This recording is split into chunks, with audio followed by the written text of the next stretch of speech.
My name's Rachel Burr, physiotherapist. Welcome to Loughborough University Sports Medicine Clinic. Today we're going to be talking about ankle sprains, very common sports injuries, and we're going to run through the basic assessment and management. So what is an ankle sprain? A ligament is the piece of tissue that connects bone to bone, and with a ligament sprain what happens is that the ligament gets overstretched beyond its normal range of movement. So this can occur in sport for many reasons, often landing awkwardly from a jump, or potentially another player could be involved. For example, in football, a tackle coming in from the inside could cause the foot to go into an abnormal range of movement. Okay. With an ankle ligament injury, the mechanism of injury is often that the ankle has been forced into plantar flexion and or inversion, which will stretch and break some of the fibres in this ligament. Now, depending on the severity of injury, that will affect how long it takes to get better. A grade 1 injury, where it's just a little stretch of the ligament, may recover in a few days and you'll be back to sport, within a week. A more severe injury, where you split some of the fibres, you break some of that ligament, you get a lot of swelling, bruising, bleeding into the joint, you may be looking at more like weeks to months of rehab before you get back to sport. And a complete rupture, where the ligament is completely broken and possibly even pulled off some of the bone, you can be looking at months and possibly even time in a cast or surgery. So it really is important to understand the severity of the injury, because that will guide the rehabilitation process. So we're going to assess the active range of movement, which is where we look at the range available. So if you pull up your feet, Jade, towards you as far as you can, comparing right and left, and then point the feet down towards the floor. Okay, good. And then up and out, like so. And then down and in. Okay. So then we'd look at passive range of movement, where we'd add on a little bit of pressure to the active range. So if you pull up as far as you can, Jade. Any problem with that? And then point down, and then a little bit of pressure here. Okay. So we just need to get an idea of the athlete's weight-bearing ability to bring the knee over the toe without compensation. Within a ligament injury, you may find that there's some restriction, which would obviously be something that would need to be worked on. So if we just check by getting the athlete with the heels down on the floor, trying to maintain as good a foot position as possible. Jade is actually a little bit overpronated or flat-footed, so we're just going to guide her to try and keep legs in as good alignment as possible. So Jade, if you just come forward, knees over toe, heels down as far as you can. So I'm looking for, do the knees come forward a similar amount? Is there any pain one side compared to the other? And then back into standing. I can measure that a little bit more objectively against the wall with a tape measure, but just as a quick screen, that's fine. If obviously there is a restriction in the joint, that would be something that we need to do as an exercise.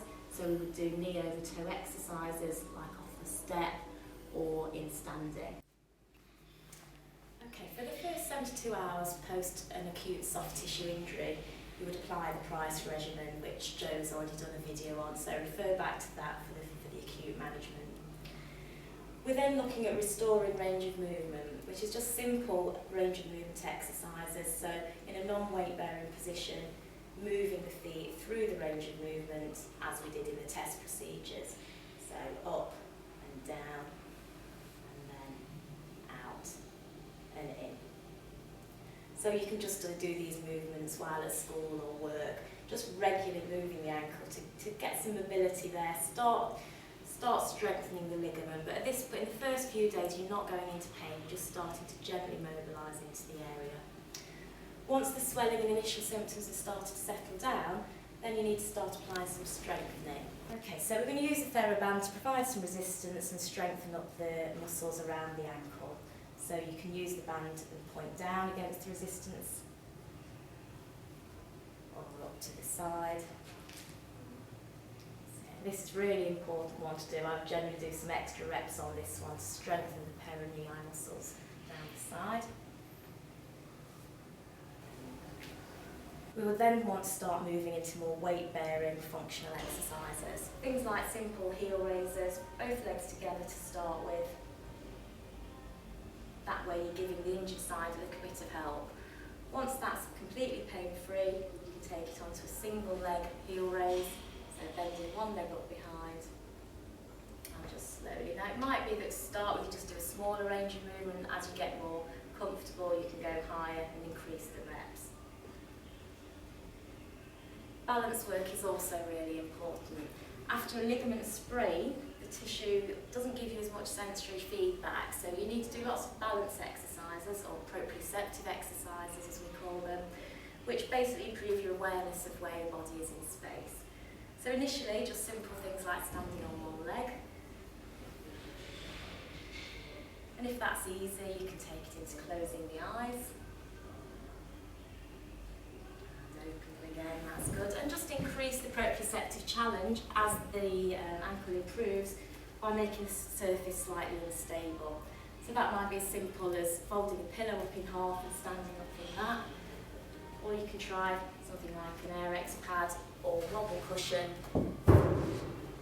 Just increase the balance challenge.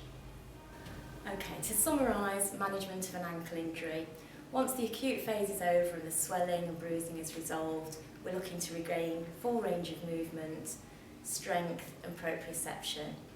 End stage rehab needs to include lots of balance work and sport-specific progressions.